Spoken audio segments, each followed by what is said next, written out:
বাড়িতে কেউ নেই, মা সেখানটায় চলে গেছে গরুর জন্য ঘাস কাটতে। বাবারও নাকি শরীরটা ভালো না, এই জন্য ডাক্তারের কাছে গেছে। আমি একাটা আছি, এই জন্য ভাবলাম যে আনাজটা তাড়াতাড়ি কেটে নেই, ভাতটা বসিয়ে দিই। বেলাও হয়ে যাচ্ছে পরপর, রান্নাও বেশি কিছু হবে না, কারণ মা বলে গেছে যে মানে 4 দিনের টক আছে, তেঁতুল টক। এই জন্য শুধু শাকটাও নষ্ট হয়ে যাচ্ছে, শাক দিয়ে মা বললো যে চচ্চড়ি করতে। আর আলু, আর বাবার জন্য উচ্ছে আলু ভাতে দিতে বললো। আর বাবার তো হাঁটুর সমস্যা একটু বেড়েছে, এই জন্য বাবা একটু গেছে ডাক্তারের কাছে আর কি। বাবাকে যে নিয়ে ভ্যালোর গেছিলাম, সেখানে অ্যাকচুয়ালি বাবা একটু সুগারও ধরা পড়েছিল, ঠিক আছে। ডাক্তারও বলছিলেন যে সুগার যে পরিমাণ আছে এখন ওষুধ খেতে হবে না, তবে একটু ট্রিটমেন্টে থাকতে। তো এই শীত পড়েছে তো, আর বাবা একটু কি বলতো কথা শোনে না। বাবা একটু কথা শোনে না বলতে, এই যে রুটিতে চিনি খেয়ে ফেলে, প্রচুর পরিমাণ বলতে খেয়ে ফেলে আর কি। এবার এই কারণে চা খায় বিনা চিনিতে, চা খায় আবার বিনা চিনিতে। চা বিনা চিনিতে খেলে তো হবে না, সব জিনিসটাকে, সুগার পেশেন্ট মানে সবটাই তাকে কন্ট্রোল করতে হবে। খাবারটাকে বিশেষ করে অল্প অল্প করে 4 বার মতন খেতে হবে তাকে। তো সেইখানটা সেই জন্য উৎসাহটাও রেটও প্রচন্ড, বুঝতে পারলে তো। বাড়িতে হলে ঠিক ছিল, অন্য জিনিস বাদ দিয়ে সেটা আনতে হবে বেশি করে। এই যে মা কদিন ধরেই বলছিল যে উৎসাহ আনা যাবে, উৎসাহ দেবে। আর হাঁটুর ব্যথাটা যেহেতু বেড়েছে, ওর একটা মনে ভয় সুগার টুগার বেড়ে গেলেও তো এসব সমস্যা হয়। তো সেই জন্য বাবা গেছে ডাক্তারের কাছে, হোমিওপ্যাথি ডাক্তারের কাছে। তো ডাক্তার দেখে আসুক বাবা। আর তুমি রান্না বান্নাগুলো বসিয়ে দাও তাড়াতাড়ি, বুঝতে পারলে তো। আচ্ছা আজকে আমার একটু মাথাটা ধুয়ে দেবে। মাথাটা খুশকি হয়েছে ভীষণ, চুলকাচ্ছে ভীষণ। শীতের সময় টুপি পরে থাকা তো, আর স্নান টানও তো শীত মানেই তো ঠিকঠাক করা হয় না, তো সেই কারণে একটু সমস্যা হচ্ছে। উপরে বসতে ভালো লাগছে, সেখানটা অনেক রোদ না, অ্যাডভেস্টারের উপরে বসতে ভালো লাগছে। হ্যাঁ, তুমি রোদে বসে থাকো সারাদিন। এই আজকে একটা ডিজাইন করবে না সুন্দর করে, কালকে যেরকম করছিলে? করবো রাত্রেবেলা করবে? আচ্ছা, এখন কি করে করবো বলো? ও তুমি চচ্চড়িতে কি কি সবজি দেবে এত? এই তো কুঁদলি, তারপরে কাঁচকলা, গাজর, অনেক অনেক আগে এই হাটে এনেছিলাম, আর মূলা, আর বেগুন, আলু আর শাক পড়বে আর কি। আচ্ছা, কাঁচকলা পড়েছে, কাঁচকলা নিচে পড়েছে, কাঁচকলা 2টা টুকরা নিচে পড়ে আছে, এদিকে একটা সেদিকে একটা। আর কাঁচকলার ছালগুলো সরিয়ে দাও, কাপড়ে লাগলে কিন্তু কষ হয়ে যাবে। মাছের আঁত দিয়ে করবে। বাছুরটা আবার নাচছে কেন এরকম? দাঁড়াও দেখি আসি বাছুরটা কি ব্যাপার। ভগ্ন, তুমি এরকম নাচছো কেন? তোমার কাছে খাবার দাবার দেয়নি নাকি? ওই ওই এরকম বদমাইছি না। আয় বুনু, আদর করে দেবো, আয় রে বুনু, আয় রে বুনু, আয়। দেখো হাতটা বুলিয়েই তো শান্ত, এত বদমাইশি করছিল, হাত বুলিয়েই তো শান্ত। আয় না, এই না, খেয়ে ফেলা তো, খেয়ে ফেলা। হ্যাঁ দাঁড়াও, আদর করে দিই, আদর করে দিই, ভুনুকে আদর করে দিই। ভুনুরে বুনু, বনুরে বুনু, বনুরে বুনু, আমার গুড্ডু বুনু, গুড্ডু বুনু, গুড্ডু বুনু দেখে। হ্যাঁ, গুড্ডু বুনু এখানে, তার মা সেখানে। বাছুরটা বাবু সাক্ষী, একটু আসো না, সে খড়গুলো একটু দিয়ে যাও তো গাইটায়, গাইটার মুখে কিচ্ছু নেই। আর না, খড় টড় কিচ্ছু নেই, একটু দিয়ে যাও তো। হ্যাঁ, সেই যে খড়গুলো, কাঁচা খড়গুলো রেখেছে মা, সেগুলো একটু, হ্যাঁ সেগুলো একটু দিয়ে, হ্যাঁ একটু দিয়ে দাও। না, ইয়ে করলে, কাছে গেলে আসল কথা কম যাও তো তুমি। সে একটু একে একটু আদর করে দাও তো, পাশে নিলে। আদর করে দাও, বুনুটাকে আদর করে দাও। দেখেছো, এত আদর খেতে পারে, প্রচুর আদর খেতে পারে। হ্যাঁ, প্রচুর আদর খেতে পারে। দেখো মুখটা যেন যেন মানুষের মতো চেয়ে আছে, দেখো। পাগলা বুড়ি ছোট ভাগ্নিটা এলে তো একে একদম পড়ে থাকবে এর কাছে। যা খেয়ে নাও, খেয়ে নাও, ঘাস খেয়ে নাও, আমরা আছি তো এখানে। বুড়ো বুড়ো ঘাস খেয়ে নাও, ঘাস খেয়ে নাও। নুনটা ধরানো না সব থেকে কঠিন কাজ আমার কাছে, কারণ আমি প্রথম করছি না।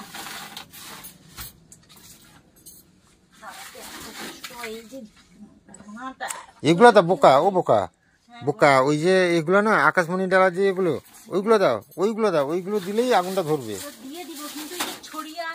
ছড়িয়ে থাকুক, এগুলো গুটিয়ে দাও, গুটিয়ে দাও, এরকম গুটিয়ে গুটিয়ে দাও। একদম জ্বলে জ্বলে চলে আসবে উপরে। না, কোনো জলে জলে চলে আসবে না। বুঝতে পারছি না। তবু তো এখন গরমের সময়, মানে এখন শুকনোর সময়। বর্ষাকালে ধরাতে বর্ষাকালে উনুন ধরাতে সবচেয়ে কষ্ট। কষ্ট বলতে যদি উনুনে জল ঢুকে যায় তাহলে না, জল ঢুকে না, জল না ঢুকলে না। স্যাঁতস্যাঁতেও থাকে না, আমাদের উনুনে জলও ওঠে না, স্যাঁতস্যাঁতেও থাকে না। কিন্তু কি বলতো, জ্বালান টালান জ্বালন তো তুমি শুকনো জ্বালন পাবে না, তখন তো বাতাসে ময়েশ্চার প্রচুর থাকে। আজকে সপ্তাহে আমার আনন্দ লাগছে, কম রান্না কম, হুম শুধু ভাতটা হবে। হুম তুমি তো বলেছো আজকে চচ্চড়িটা তুমি করবে। বাবা, আমাকে রান্না করতে হবে? হ্যাঁ, ওকে। না একটু বাদাম আমি ছাড়াবো, সে লাল বাদামটা ছাড়াবো, যে বাটবে? বাদাম বাটা অনেকদিন থেকে খাওয়া হবে, আচ্ছা, খেতে হবে। ঠিক আছে। সেরকম কিছু তরকারি হচ্ছে না আজকে, না, ভাবলাম একটু বাদাম বাটা। সব দিন অনেক অনেক তরকারি হয়। তুমি গ্রামের দিকে না আমার অ্যাকচুয়ালি মানে এখানটায় বেশি তরকারি খাওয়া হয়। আমার না মানে খুব কম তরকারি খেতে ভালো লাগে, মানে কি বলতো, একটা চচ্চড়ি হবে, একটা ঝোল বা টক এরকম, বা একটা ভাজা টক, এত কিছু আমার ভালো লাগে না খেতে। না, আমাদের ঘরে একটু সবজি বেশি খাওয়া হয়। খাওয়া হয় সবজিটা মানে অতিরিক্ত, মানে আমার যেটা আমি খাই না এতটা পরিমাণ, আমার ভালো লাগে কিন্তু মানে এত সেটা সেটা সে তরকারি কাঠটা দেওয়ার দরকার নেই, সেটা দিব না। শুকনো নয়, মা বলছিল কালকে। তাও সোজা দাও, ঘষি সোজা সোজা দিয়ে দেবে, তো এখন জ্বলতে চাইবে না, কম সব জ্বলে যাবে। ভেঙে দিতে হবে এখন। বাড়িতে আজকে কেউ নেই। আর আর আর জ্বালান দিও না, আর এগুলো জ্বলুক কেন বলো তো, হাঁড়ি বসিয়ে দিলে না ভেতরে জাম হয়ে যাবে, শুধু ধোঁয়া হবে। এগুলা জ্বলুক ধীরে ধীরে। ভাবলাম একটু বাদাম ছাড়াই, মা বলছিল চচ্চড়ি না মানে একটু বাদাম ছাড়িয়ে রাখতে, কারণ বাদামগুলোও নষ্ট হয়ে যাচ্ছে। বাদামগুলো দেখেছ, এগুলো হাইব্রিড বাদাম নয়, এগুলো হাইব্রিড বাদাম না, এগুলো হাইব্রিড বাদাম না তো, এইটা হাইব্রিড ইয়ে এই বাদাম। সাদা বাদামটা হাইব্রিড বাদাম। হ্যাঁ হ্যাঁ, এই লাল বাদাম বাদামটা খুব দেশি বাদাম। সুস্বাদু জানো, লাল বাদাম ফলন কম, হ্যাঁ কিন্তু খুব দারুণ বাদাম, মিষ্টি স্বাদ একদম বাদামটা। ও, তাহলে তুমি তাড়াতাড়ি একটু না ছাড়িয়ে না, দাও। এগুলো একটু ভেজে নিবে তুমি। হ্যাঁ, ওই তো বলছি তাড়াতাড়ি একটু ছাড়িয়ে দাও, আচ্ছা, দিলে তো আমি ইয়ে তোমার কি বলে গো, এটা ভেজে চচ্চড়ি যে নেওয়ার বসাবো পরে না, চচ্চড়ি হবে। হ্যাঁ চচ্চড়ি যে বসাবো ওই কড়াইতে আগে ভেজে নেবো এটাকে, দিলে সুন্দর হবে। এদিকে ভাতও বসিয়ে চাল দিয়ে দিচ্ছ ভাষা। হ্যাঁ, খুব চলে আসবে এক্ষুনি। আজ থেকে 4-5 মাস আগে এভাবে কেউ ঘর ছেড়ে যেত না একা রেখে, কেন বলো তো, রান্না বান্না তো করতে হতো। মা আজকে চলে গেছেন ঘাস কাটতে, বাবা গেছেন ডাক্তারের মা তো কাছে। এখন প্রায় চলে যায়, কারণ আমি একাটাই চলে করি যায় না বলতে এই সবটা। ঘাস টাস ব্যবস্থা করতে মানে গরুর জন্য, যাই বলছি, মানে ঘষি মারার জন্য বা ইয়ে, ঘুঁটে ঘুঁটে দেওয়ার জন্য। সেই হলো। আচ্ছা, সেদিন একজন কমেন্ট করেছেন যে ঘুঁটি যে তোমরা দিচ্ছ সেখানে চুরি হয়ে যাবে না। না, আমাদের এদিকে ঘুঁটে চুরি হয় না, কারণ প্রায় প্রত্যেকের ঘরেই গরু আছে, প্রায় প্রত্যেকের ঘরেই ঘুঁটে দেয়। বলছে কারণ আছে হয়তো, অনেক জায়গায় কম পরিমাণ গরু থাকার জন্য। হ্যাঁ, ঘুঁটে ঘুঁটে বিক্রি হয় জানো তো। হ্যাঁ, আর ঘুঁটে জ্বালানি দারুণ জলে শুকিয়ে গেলে ঘুঁটেগুলো একটা ইয়ে লাগিয়ে দিতে হবে, দিলে একটা সেইটা দিয়ে দিলে হালকা একটু চলবে। কাঠ দিতে হবে আর ঘুঁটে দিয়ে দিতে হবে। এই যে আমাদের ঘরে রান্নাঘরে ঘুঁটে আছে। হোক, তুমি তাহলে তাড়াতাড়ি ছাড়িয়ে ফেলো বলো। কি গো ফটফট করছে কেন, কি ভাবছো? বাদাম ভাজছি দেখো কত সুন্দর, বাদাম থেকে যখন ভাজা হয় বাদাম তখন কত সুন্দর একটা লাল বাদামটা কি সুন্দর লাগছে না? সুন্দর লাগছে না, আরো একটু সুন্দর সুন্দর একটা গন্ধ বার হচ্ছে না, সুন্দর একটা scent। মানে গ্যাসটা বন্ধ তোমার করে দিই। সেখানটায় কালো কালো লাগছে, কিন্তু ক্যামেরায় এখানটা দেখো লাল লাল লাল লাল পুরো একদম। না, কালো না এমনিতেও তো বাদামটা লাল বাদাম নয়। আচ্ছা, আমি গ্যাস বন্ধ করে দিয়েছি কিন্তু হ্যাঁ হ্যাঁ এই কড়াইটা যে গরম আছে না, হ্যাঁ, তাতেই হয়ে যাবে। না ঠিকঠাক এই জানো। চচ্চড়িটা যে বসাবো তার এটা আনাজ টানাজ কেটে ফেলেছো তুমি? আর মশলা টসলা রেডি করেছো? মশলা আর কি, লঙ্কা বাটবে বললে যে, লঙ্কাটা বাড়তে কতক্ষণ লাগবে নাকি আর। ও দাও তাতে বেটে ফেলো তাহলে। হ্যাঁ হ্যাঁ, মা কোথায় গো পেশা বাবু? তুমি ফেলে দিয়ে গেলে আর কি, তুমি গেছিলে নাকি খালপাড়ে? হ্যাঁ, ও সাকি, বাছুরকে দুটা দিয়ে যাও তো এই কুটা খড়গুলো। আচ্ছা আচ্ছা আচ্ছা, আমি ভাবলাম ঝপ করে কি আওয়াজ হলো। মা ঘাস কেটেছে নাকি বলো দা? যাচ্ছি যাচ্ছি যাচ্ছি, খাওয়া খাওয়া খেয়ে নে খেয়ে নে। ইয়ে মাকে দেখতে পাচ্ছে না, এই জন্য পাগল হয়ে যাচ্ছে এই বাছুরটা। বসো বসো, রোদে বসো।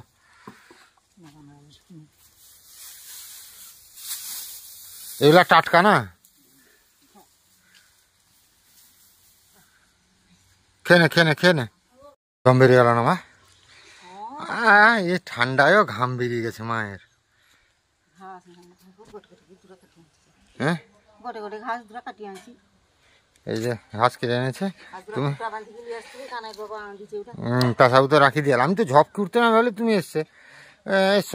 তারপর যখন দেখি না পেশাবু খড়গুলা রেখে দিয়ে গেল, যে গাড়িটাকে পেশাবু একটা খড় দিয়ে গেলো, আমি দিয়েছিলাম খড়, হ্যাঁ সেখানে একটু ছিলাম, যে পেশাবু খড় দিয়ে গেলো, বাছুরটাকে বললাম একটু দিয়ে গেলো, নিচ থেকে তুলতে পারবো না, যে দিয়ে গেল। বাছুর খাচ্ছে না, বাছুর উল্টে দিয়েছিল, ঘাস উল্টে দিয়েছিল, দিলাম কিন্তু খাচ্ছে না। হোক, রান্নাগুলা বসেছে চাকি ওখানে। হ্যাঁ, ধরা শুরু হয়ে গেছে নাকি মাছ ধরার পদ্ধতি? প্রত্যেক দিন আসছে নাকি? প্রত্যেক দিন আসছে নাকি মাছ ধরতে? মাছ কি প্রত্যেকদিন ধরতে আসছে? পালিয়ে গেছে এখন? আমাকে আওয়াজ দিতে পারতে, আগে একটু বলে দিতে পারতে, যেতাম। পুঁটি মাছ আচ্ছা, হ্যাঁ আচ্ছা, কি মাছ? পুঁটি মাছ? আচ্ছা, মানে চুনা মাছটা আর কি। আচ্ছা হোক, ঠিক আছে।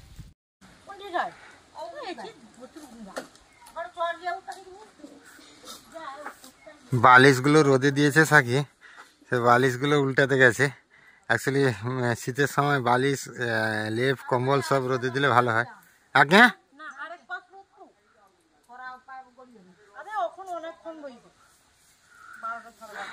আচ্ছা, পুকুরে নেমে পাইপ তুললে যে মাছ পেলে না মা? মাছ নেই যা।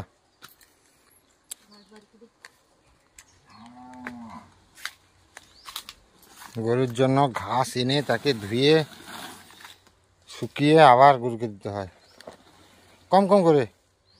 অনেকগুলা ঘাস আছে না, বড় ঘাসগুলা। তুমি একা পারবে নাকি? সাকিনারে সে কাঠটা দিনে আস্তে আস্তে করে দাঁড়াবে।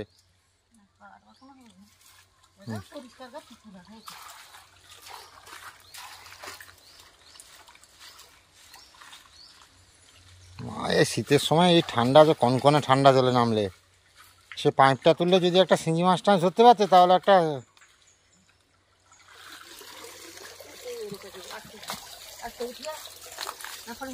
আমি ধরে নেবো আস্তে আস্তে করে, জালটা ছিঁড়ে যায় মাছে খুঁটাতে লেগে, লক্ষ্য করবে। আজকে বাড়িতে সবচেয়ে কম রান্না হয়েছে, চচ্চড়ি হয়েছে আর বাদাম বাটা, যেটা আমার খুব পছন্দের, চীনা বাদাম বাটা। 4 দিনের তেঁতুল টক মাছের। 4 দিনে 5 দিন হয়ে গেল। হ্যাঁ, তেঁতুল টক আমার মাথা দিয়েছো কেন? খাও। খাও, ভালোবাসো? আর না, তুমি খাও, সবাই খেয়েছে একটা করে। আচ্ছা, তেঁতুল টক আর একদিন হবে। আগামীকাল বৃহস্পতিবার নিরামিষ, অগ্রহণ মাসের বৃহস্পতিবার নিরামিষ, আবার শুক্রবার সকালে। আর মাছের ভেতর তেঁতুলের টকটা ঢুকে গিয়ে এত টেস্টি লাগছে, মানে বলে বোঝানো যাবে না সত্যি। এই যে 3-4 দিনের বাসি তেঁতুল টক যারা খেয়েছে তারাই এর জানে। যাই হোক, নিজে চচ্চড়ি রান্না করেছি, সুন্দরই হয়েছে। তো খাওয়া দাওয়াটা করে নিই। মোটামুটি বেরিয়ে পড়েছি, যাবো একটু বিকালবেলা এগরা যাওয়ার জন্য। ঠান্ডা আজকে ভীষণ, উত্তরে হাওয়া পড়েছে, ভীষণ ঠান্ডা পড়ছে। সাকি, হঠাৎ এগরা যাচ্ছ কেন? হঠাৎ বলতে ভালো লাগছে না, বললাম তোমাকে চলো একটু ঘুরে আসি। ভালো লাগছে না? একবার ব্যাংকে একটু আমার সমস্যা ছিল সেটার ব্যাপারে। না, ব্যাংকের তো সমস্যা এখন সমাধান হবে না, তো আমাদের আরও একটু দরকার আছে। বাজারপত্র কেনাকাটা কিছু আছে, বাজার ছোলা টোলা শেষ হয়ে গেছে বাড়িতে, সেসব কিছু আনবো। তো যার ফলে যাচ্ছি এগরা। চারদিকে ধান কিন্তু পেকে গেছে আর কি, মোবাইলটা উঠিয়ে দেখা হচ্ছে, চারদিকে ধান কিন্তু পেকে গেছে। ধান অলরেডি কাটা হয়ে গেছে, এদিকে মেশিনে কাটা হয়ে গেছে। দাও আমাকে, এটা আমাকে দাও। এদিকে সব ধান টান কাটা হয়ে গেছে অনেকটাই, তো আরও চলছে ধান কাটা। ধান কিন্তু পেকে এসছে, মানে এই যে আমন ধান কাটার সময় রাস্তাও ভীষণ খারাপ। আমন ধান কাটার সময় এসে বাম দিকে বেশি হয়েছে, ডান দিকে একটু কম হয়েছে। কাটা হবে ধীরে ধীরে হয়ে যাবে কাটা। তো এই হচ্ছে পর্যায়। তো আমরা ধীরে ধীরে যাবো। রাস্তাটা ভীষণ খারাপ, এই জন্য আমিও ধরে চালাতে পারছি না সাইকেল একাতে। তো না চলো আর রাস্তায় কথা বলবো না, যাই এগরা তারপরে পৌঁছালে কথা হবে। তো আমরা এসছি কালকে লক্ষ্মী পূজার বাজার করতে, মানে এগরা এসে অন্যান্য কাজগুলো হয়ে গেছে, এবার লক্ষ্মী পুজোর বাজারগুলো করে নেব।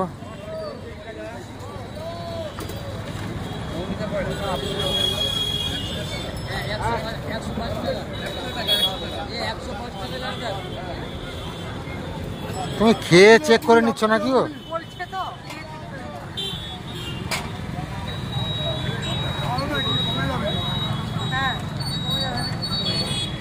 হ্যাঁ দাদু একদম সেরা আছে, ঠিক আছে। কত নেবে নাও? কত নিবে? আচ্ছা, আর কি নেবে?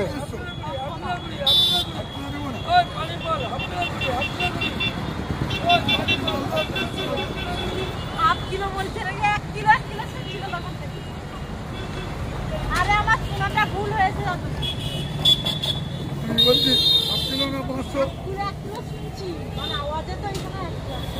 হাফ কিলো না 500? না হাফ কিলো না 500। আচ্ছা কলা কই? কলা নাও না, কাঁঠালি কলা কত করে? কত করে? 5টা 20 টাকা। তুমি 10 টাকা দাও।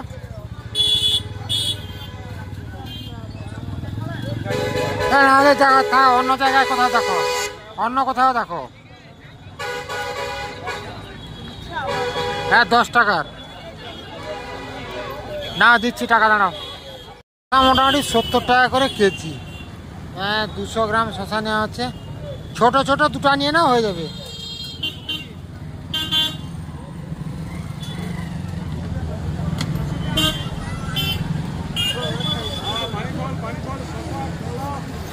নিয়ে নাও, হাতে নিয়ে নাও, ব্যাগে ভরে দাও দিয়ে।